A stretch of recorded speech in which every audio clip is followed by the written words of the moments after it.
apelido? Penner. Aquino. Ganun siya, Kapula Aquino Penner. Husband ko po ay from Canada. Pero halika po. Nasa ano po siya, nasa Canada, then nandito po sa bayan. Nagkataon lang po kami ng rent and buy sa bayan.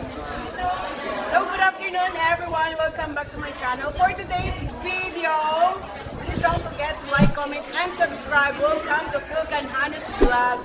So by the way, kasama ko po ngayon ang aming beloved mayor ng Ojongan Municipal, no other than our Mayor Tina Fermado.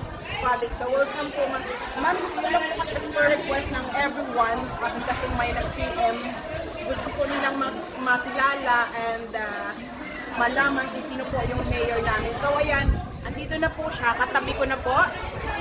Kamusta naman po ma'am yung pagiging busy-busy niyo po sa life as head ng municipal ng Ojongan? Okay naman, masaya din kasi marami kang namimit na tao at saka marami kang natutulungan. So, nag-enjoy ako sa trabaho ko. Although very busy, minsan ang daming ginagawa. Katulad yun, kahit Saturday may mga activities. So, okay naman kasi yun na nga, very fulfilling, very meaningful. We can make difference. Katulad nitong Monday, nakapamigay tayo ng prosthetic na mga legs, yung mga artificial na paa sa mga amputees.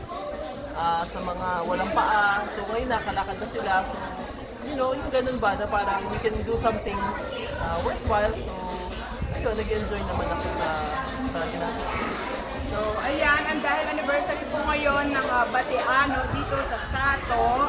So, it's a privilege and na maimbitahan namin ng aming mayor. So, thank you so much ma'am sa pagpapaunak niyo po ng aming invitation. And of course, we welcome you so much sa lahat ng oras, anytime. And we support our beloved mayor. Ayan. I hope you guys, nakilala niyo na po siya. She's the only one na mayor. Wala lang itong bubutan. Siya lang. So, anyway po yung family ko, troops namin yan. Since before, sa daddy niyo po. Salamat.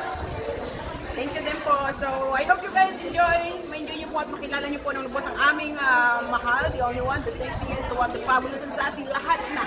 Lahat na ng mga positive, kahit anong hirap ng role niya po, always busy po siya out of the country. Sometimes naman po sa mga madaming mga invitation and activities. So, hindi na mahirap po hagilapin. Since last month pa po sana yan, wish nila. So, ngayon, nandito na. Yay! Thank you! Pwede niyo po i-like yung Facebook page ko, Tina Fermado Family, para makuha niyo yung updates ng mga activities natin. Oh, ayan. Thank you po, ma'am, sa inyong so, ayan, huwag niyo rin po kalimutan, i-follow po yung kanilang Facebook page.